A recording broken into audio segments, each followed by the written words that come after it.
Ini adalah sebuah penginapan yang tidak bisa dihuni. Karena pemiliknya adalah seorang ratu ular. Tamu-tamunya adalah hantu yang menyamar. Setiap malam ada hantu wanita yang berkeliaran. Namun, gadis dan 4 temannya tersesat di dalamnya. Mereka ingin pergi. Maka mereka harus mengusir hantu wanita itu. Yu Huan memiliki sebuah kitab sutra Vajra di tangannya. Asalkan dibaca sekali, bisa mengusir hantu. Maka malam itu mereka meminta teman-teman untuk menarik hantu wanita itu keluar. Namun, belum sempat mengeluarkan sutra Vajra, hantu wanita itu sudah meninggalkan 4 huruf darah di tanah. Perempuan hina itu meracuni. Apakah dia dibunuh oleh seseorang? Dia tidak mau turun ke neraka untuk dilahirkan kembali karena ada dendam. Dia tidak mau turun ke neraka untuk dilahirkan kembali karena ada dendam. Teman-teman yang menyelidiki mengetahui, hantu wanita itu dulunya adalah istri pemilik penginapan. Meskipun dia cantik, namun, dia malas dan suka bersantai. Maka pemiliknya menikahi seorang selir lagi. Selir itu sangat rajin. Setiap malam dia menyiapkan makanan untuk penginapan. Jadi pada dasarnya tidak ada yang terlewatkan. Yu Huan menduga, mungkin pemilik dan selirnya bersekongkol, meracuni dan membunuh istrinya. Jadi malam itu dia mengintip di luar jendela pemilik, ingin mencari apakah ada petunjuk. Namun dia melihat sesuatu yang menakutkan. Saat selir dan pemilik berduaan, mulutnya tiba-tiba terbuka, mengeluarkan beberapa lidah, menusuk tubuh pemilik, menghisap darah dengan rakus. Ternyata dia adalah roh ular. Yu Huan meminta seorang rekan untuk masuk, untuk menarik perhatian. Dia sendiri di pintu membaca sutra Vajra untuk membunuh roh ular. Namun pada saat itu, beberapa sulur tanaman muncul dari belakang, mengikat Yu Huan dan seorang rekan wanita lainnya, menarik mereka keluar dari penginapan.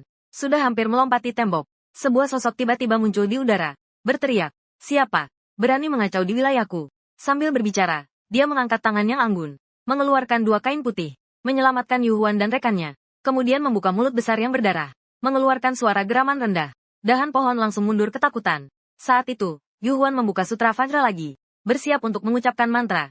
Ular jantan tiba-tiba berbalik, menunjukkan wajah penuh niat membunuh. "Aku baru saja menyelamatkanmu. Sekarang malah ingin membuatku ketakutan. Apakah itu wanita brengsek itu? Mengatakan bahwa aku meracuni dia. Itu hanyalah trik yang biasa dia gunakan. Jika aku ingin membunuh, tidak ada satupun di penginapan ini yang bisa hidup sampai pagi." Setelah mengucapkannya, dia berubah menjadi kain putih dan menghilang. Yu Huan merasa bingung. Siapa yang sebenarnya berbicara kebenaran? Setelah menghibur rekan wanita yang ketakutan, dia mengumpulkan sisa orang di luar pintu, menanyakan pendapat mereka. Namun, tiba-tiba terdengar teriakan dari dalam ruangan. Ketika Huan membuka pintu, rekan wanitanya sudah menghilang. Di tanah hanya tersisa sebatang dahan hitam. Beberapa orang segera mengejar keluar dari penginapan. Akhirnya di hutan di luar, menemukan sosoknya. Di sampingnya ada seorang wanita menawan. Melihat bahwa dia telah ditemukan, wanita itu juga tidak berpura-pura lagi. Langsung mencabut kulit wajahnya, menunjukkan wajah yang berlumuran darah. Ternyata iblis pengubah wajah setiap beberapa hari. Harus menggali hati orang hidup untuk dimakan, agar bisa mempertahankan wujud manusia. Yu Huan mengeluarkan sutra Vajra dari dalam pelukannya, baru kemudian membuatnya ketakutan dan pergi. Untungnya, rekan wanitanya tidak dalam bahaya jiwa, hanya mengalami sedikit ketakutan. Tapi tidak disangka, kemampuan mentalnya terlalu lemah. Setelah pulang, dia bunuh diri dengan racun. Karena permainan kematian memiliki total 81 tahap, dia merasa meskipun bisa lolos dari yang ini, sangat sulit untuk bertahan di kesempatan berikutnya. Melihat rekan yang selalu bersamanya mati di depan matanya, Yu Huan memutuskan untuk membalas dendam untuknya. Satu-satunya yang bisa melawan iblis pengubah wajah. Ini adalah sutra berlian, tapi membacanya secara lengkap membutuhkan waktu. Jadi dia dan 2 orang lainnya menghadang dan menahan iblis berpura-pura, membiarkan kakaknya, Yu Xing, bersembunyi di semak-semak sambil membaca sutra Vajra. Iblis berpura-pura sebenarnya sedang memancing mangsa di hutan. Melihat Yu Huan datang untuk berbuat jahat lagi, segera merobek kulitnya, melompat ke arah mangsa. Setelah memakan sebuah jantung yang masih segar, kekuatan keduanya meningkat pesat. Takut Yu Huan menggunakan sutra Vajra, berniat untuk menyerang lebih dulu. Saat cakar tajamnya akan jatuh ke dada, sebuah guci tanah tiba-tiba menghantam tubuhnya.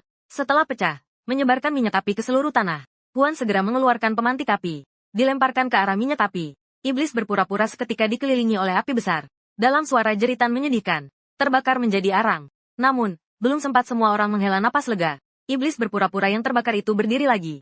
Cabang-cabang di sekitarnya seperti kayu kering yang bertunas di musim semi. Dengan cepat melilit tubuh hantu berkulit lukisan. Dalam sekejap, dia hidup kembali di tempat yang sama. Sebuah cakar menyerang dada Yu Huan, mencakar ke arah dada Huan. Namun, terhalang oleh sesuatu yang keras. Ternyata Huan memiliki sesuatu di dalam pakaiannya. Dia mengeluarkan sebuah cermin pelindung hati. Pada saat yang sama, ini juga membuat hantu berkulit lukisan menyadari. Sutra berlian tidak ada padanya. Dia segera menyadari. Seseorang bersembunyi di samping dan memulai melihat bahwa dia telah ditemukan. Yu Xing hanya bisa melarikan diri sambil membaca. Ada yang hanya bisa membaca sambil melarikan diri. Namun, dia segera dikejar oleh cabang-cabang pohon. Dia hampir kehilangan nyawanya. Namun, Yu Huan menggunakan tubuhnya sebagai perisai. Dia menghalangi di depan. Pada saat yang sama, sutra Vajra telah dibaca sepenuhnya. Cahaya emas melesat ke langit, berubah menjadi guntur yang menggelegar, jatuh ke tubuh hantu berkulit lukisan, menghancurkannya menjadi debu. Yang tidak disangka oleh Yu Huan adalah, Sutra Vajra tidak hanya bisa mengusir iblis dan membunuh monster, tetapi juga menyembuhkan luka-luka di tubuh mereka. Tapi rekan sudah mati terlalu lama, akhirnya tidak bisa diselamatkan. Tapi sekarang bukan saatnya untuk bersedih. Harus segera menyelesaikan masalah hantu wanita. Setelah mereka mengancam dan menggoda, bos akhirnya mengungkapkan kebenarannya. Hantu wanita meracuni minuman sebelum meninggal, ingin membunuh selir dengan racun. Setelah dia menyadarinya, dia menukar posisi 2 gelas minuman. Akhirnya membunuh hantu wanita dengan racun. Artinya, hantu wanita tidak mati dengan sia-sia. Jadi malam itu, Yu Huan meminta rekannya untuk mengeluarkan hantu wanita lagi. Berniat untuk mengusirnya dengan sutra Vajra. Tapi hantu wanita yang awalnya tidak agresif, tiba-tiba menjadi marah. Menangkap leher Yu Xing. Mengambil sutra dia mantra secara paksa. Saya membiarkan kalian menggunakan ini untuk membunuh raksasa ular. Bukan untuk membunuh saya. Ternyata dia selalu bisa berbicara. Sebelumnya meninggalkan tulisan darah. Ingin memanfaatkan rasa simpati Yu Huan untuk membalas dendam. Saat itu, raksasa ular muncul. Dia melangkah di udara. Dengan lembut mengibaskan lengan bajunya. Beberapa utas sutra mengikat hantu wanita itu. Namun, dia tidak langsung menyerang. Melainkan, dia mengungkapkan alasan mengapa dia dibunuh dengan racun. Ternyata, dendam mereka harus ditelusuri kembali ke kehidupan sebelumnya. Saat itu, wanita itu adalah seorang anak yatim. Naga iblis dengan baik hati menampungnya. Tak disangka, putrinya justru menggoda suaminya. Bahkan berusaha untuk meracuninya hingga mati. Naga iblis turun ke neraka, mengharapkan Raja Yama bisa membela dirinya. Maka, Raja Yama mengembalikannya ke dunia manusia, mencari hantu wanita di kehidupan berikutnya untuk membalas dendam. Hantu wanita yang mendengar cerita itu justru tertawa. Di kehidupan sebelumnya bisa membunuhmu dengan racun. Di kehidupan ini juga bisa. Begitu suaranya berhenti, perut naga iblis itu tiba-tiba terasa sakit luar biasa. Ternyata hantu wanita itu telah mencampurkan racun ke dalam darah bosnya. Menggunakan racun kronis yang khusus untuk melawan ular. Setelah teracuni, kekuatan sihir naga iblis itu hilang. Dia hanya bisa berharap pada sutra Vajra. Menggunakan kain putih untuk dilemparkan kepada Yu Xing. Memintanya untuk cepat membaca. Namun, hantu wanita sudah berhasil melepaskan diri dan menyerang. Yu Huan mengambil sebatang kayu, ingin menghalangi di depannya. Akibatnya, dia terlempar oleh satu tamparan. Melihat sutra Vajra Cedika akan terputus lagi. Seorang rekan meniru Yu Huan sebelumnya. Menggunakan tubuhnya sebagai perisai daging. Akibatnya, dia ditangkap dan dadanya ditembus. Sutra Vajra berhasil dibaca dengan lancar. Sebuah petir menyambar, mengubah hantu wanita menjadi abu. Pada saat itu, Ratu Ular menunjukkan senyum kemenangan. Ternyata, keputusan Raja Yama adalah membiarkan hantu wanita bereinkarnasi menjadi anak Ratu Ular. Namun, racun kronis sebelumnya membunuh janin di dalam perutnya. Akhirnya, hantu wanita mengalami nasib yang mengerikan. Namun, Yu Huan tidak punya waktu untuk memperhatikan perseteruan mereka. Karena rekan yang dadanya ditembus terluka parah, tidak disembuhkan oleh sutra Vajra. Namun sebelum mati, tidak ada keluhan sama sekali. Karena dalam kehidupan nyata, dia adalah seorang penjaga pantai.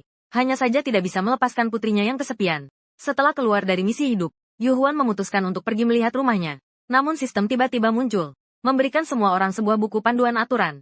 Mulai sekarang, permainan kematian akan dibagi menjadi 6 tingkat kesulitan. Setelah menyelesaikan, akan mendapatkan jumlah hadiah bunga merah kecil yang sesuai. Bunga merah kecil dapat ditukar dengan bank soal, menukar item permainan, bahkan menukar 1 nyawa. Namun menukar nyawa sendiri membutuhkan 50 bunga. Kehidupan orang lain membutuhkan 100 bunga. Yu Xing mencoba terlebih dahulu, menggunakan 1 bunga merah kecil, menukar untuk mendapatkan bank soal yang paling murah. Sistem segera mengeluarkan beberapa novel. Artinya, konten permainan berikutnya akan memilih dari mereka. Itu jadi jauh lebih mudah. Jadi, Yu Huan juga menukarkan 1. Hasilnya yang dikeluarkan adalah, namun, itu adalah mahjong dan kartu tarot.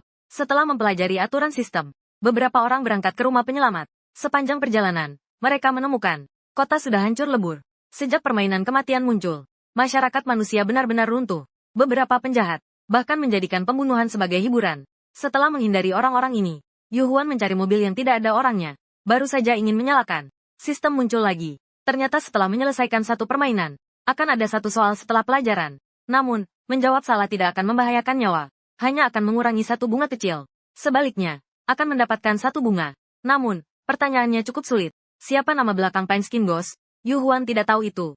Hanya bisa menebak secara buta 1. Simen. Ternyata benar-benar menjawab dengan benar. Tapi belum sempat senang. Episode permainan berikutnya muncul. Kartu tarot dibagi menjadi kartu kecil Arcana dan kartu besar Arcana. Masing-masing ada 56 dan berapa banyak kartu. Untungnya, Yu Huan membeli bank soal. Tahu bahwa itu adalah 22 kartu. Setelah mengklik opsi, salinan kartu tarot pemicu. Syarat untuk menyelesaikan. Kumpulkan 10 kartu AK unik dalam 10 hari. Menunggu Yu Huan membuka matanya lagi. Tiba di Hotel Resort Bintang 5. Kali ini, ada 8 pemain dalam salinan ini. Masing-masing adalah kakek yang sukarela.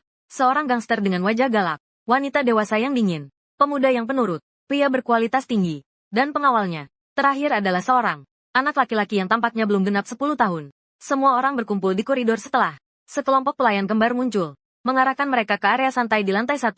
Di lantai area santai tertulis beberapa baris huruf besar. Hukum pertama. Setiap orang dapat menarik satu kartu besar dari penyihir setiap hari. Mengambil satu kartu besar. Efek ajaib akan dipicu oleh kartu. Si penjahat sangat senang.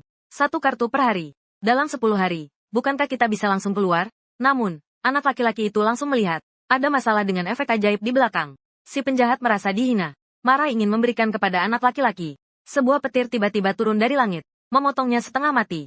Saat itu, hukum kedua muncul di tanah. Pemain dilarang melakukan segala bentuk kekerasan. Setelah perusuh dibawa pelayan untuk diobati. Guru. Namun tidak ada satupun yang berani maju terlebih dahulu. Terjadi kebuntuan selama belasan menit. Anak laki-laki yang paling muda melangkah maju pertama. Ketika penyihir meletakkan tangannya di atas bola kristal, 12 kartu muncul satu persatu. Anak laki-laki itu tanpa ragu membuka kartu yang terbaru. Itu adalah roda nasib dalam posisi tegak. Mendapatkan 4 kartu arcana besar sebagai hadiah. Yang disebut posisi tegak dan terbalik adalah sisi depan dan belakang setelah membuka kartu tarot. Posisi tegak akan memicu efek kartu. Posisi terbalik akan memicu efek yang berlawanan dengan kartu.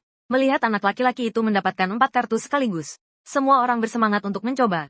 Namun dihentikan oleh Yu Huan. Jam 2. Dan jam 5 sampai jam 8 malam. Sekarang waktu sudah berlalu.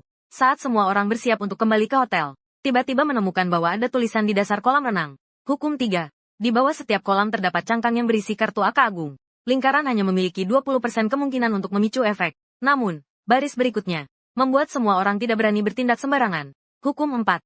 Air Yao adalah hewan omnivora. Harus berhati-hati dengan mereka. Menunjukkan bahwa ada bahaya di bawah air. Pria berkualitas tinggi ingin semua orang bekerja sama. Mengumpulkan kerang bersama-sama. Yu Huan justru berbalik dan pergi. Karena ini berbeda dengan level bertahan hidup sebelumnya. Tidak lama lagi, orang-orang ini akan melakukan apa saja demi kartu. Waktu telah tiba di sore hari. Semua orang diundang untuk makan di restoran. Tidak ada nama hidangan di menu, melainkan 2 hukum terakhir. Hukum 5. Jika pemain menemukan rahasia hotel kembar, dapat pergi ke penyihir untuk menukar dengan kartu kecil. Hukum 6. 5S kecil. Anda dapat menukar kartu BKK dengan si kembar.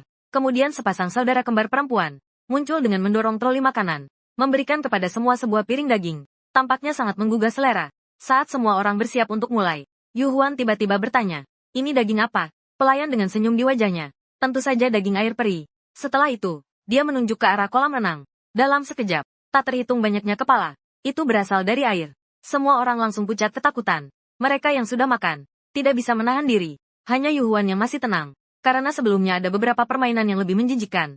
Tidak ada yang mau makan. Pelayan menuangkan semua potongan daging ke dalam kolam. Air Yao tiba-tiba mendidih. Berebut makanan dengan gila. Setelah makan malam, tepatnya adalah waktu non-magic. Kali ini, pria berkualitas tinggi secara sukarela maju terlebih dahulu. Yang ditarik adalah matahari.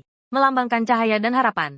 Tapi dalam posisi terbalik, kartu itu tiba-tiba memancarkan daya tarik. Mengambil nyawanya. Pria berkualitas tinggi berubah menjadi kakek berusia 80 tahun. Namun akan pulih sampai undian berikutnya. Selanjutnya adalah yang kecil. Mendapatkan kekuatan dalam posisi tegak. Sebuah cahaya emas yang menyilaukan muncul. Tubuh yang lemah seketika berubah menjadi Barbie yang kuat. Semua orang yang melihat ternganga. Yang ketiga adalah kakek. Mendapatkan seseorang dalam posisi tegak. Melambangkan bahwa setelah kehilangan, akan mendapatkan hasil yang lebih baik. Jadi tidak bisa mendapatkan kartu ini. Tapi besok akan mendapatkan kartu yang bagus. Setelah wanita dewasa dan pengawal selesai menarik, akhirnya giliran Yu Huan. Dia menunjuk sembarangan satu kartu. Hasilnya adalah mendapatkan kartu kematian. Ini adalah kartu yang sangat ekstrim. Jika dalam posisi tegak, itu berarti kematian. Jika dalam posisi terbalik, itu berarti langsung melewati. Melihat dia tidak berani membalik kartu, penyihir mulai mendesak. Namun, Yu Huan langsung berbalik. Saya memilih untuk menyerah pada kartu ini. Karena aturan tidak pernah mengatakan harus membalik kartu. Penyihir terlihat sangat menyesal. Sangat disayangkan. Kartu kematian ini adalah. Tetapi Yu Huan tidak merasa. Ini berkaitan dengan hidup dan mati. Dia tidak berani bertaruh. Namun yang tidak dia duga adalah. Keesokan harinya dia pergi untuk menarik lagi. Dan lagi-lagi kartu kematian itu. Dia tetap memilih untuk menyerah. Saat dia berbalik untuk pergi, penyihir itu membuka kartu itu lagi. Sangat disayangkan. Itu adalah kartu terbalik lagi. Yu Huan merasa dirinya menjadi sasaran. Dia hanya bisa memikirkan cara lain untuk mendapatkan kartu. Salah satu yang paling aman adalah menukarkan kartu kecil A dengan rahasia, lalu menukarnya dengan kartu besar A. Setelah meringkas, dia menduga rahasia yang paling dekat seharusnya berkaitan dengan makhluk air. Maka dia mencari pelayan restoran untuk bertanya. Pelayan mengira Yu Huan ingin makan, dan sangat bersemangat untuk menjelaskan. Daging makhluk air sangat berharga. Makan daging itu tidak hanya bisa membuat hidup abadi, tetapi juga membuat orang tidak akan pernah sembuh. Lihat rumah Amerika. Yu Huan mengusulkan untuk melihat dapur. Bagaimana daging makhluk air itu dibuat? Pelayan itu tiba-tiba berubah ekspresi. Menggenggam tangannya. Kekuatan yang besar. Hampir mematahkan tulang. Namun membuat Yu Huan semakin yakin ada rahasia di dalamnya. Jadi setelah makan selesai, dia diam-diam menyusup ke dapur. Menemukan lantai dipenuhi darah. Di sudut juga ada tumpukan daging yang tidak dikenal. Bisa dibilang seperti tempat pembuangan sampah. Di dalamnya ada sebuah tangki besar. Memelihara seekor makhluk air dewasa. Dasar tangki dipenuhi tulang sisa makanan. Terlihat agak familiar. Namun tidak bisa mengingat itu hewan apa. Saat dia bersiap untuk mendekat dan mengamati, terdengar suara langkah kaki dari luar pintu. Yu Huan segera bersembunyi di ruang penyimpanan. Namun melihat pemandangan yang mengerikan. Di dalamnya tertumpuk. Semua adalah mayat manusia.